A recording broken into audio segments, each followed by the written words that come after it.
первое обращение 22 марта. Нам сказали, что это... Взяли анализы, посмотрели, сказали, что это просто кишечная инфекция, с которой мы можем справиться самостоятельно дома.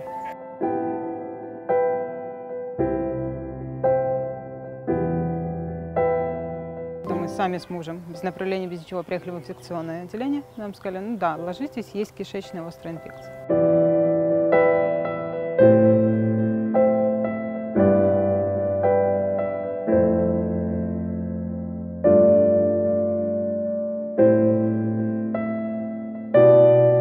Нам поставили нейробластому забрюшинного пространства с поражением лимфоузлов и костного мозга 4-й стадии.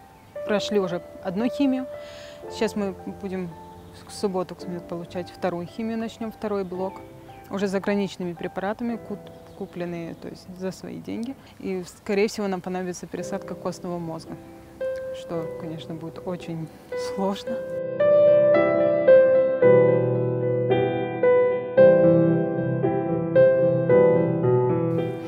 Мне очень тяжело, конечно, это все говорить, но мы все, наша семья, мой ребенок, очень нуждаемся в вашей помощи. От этого зависит его жизнь.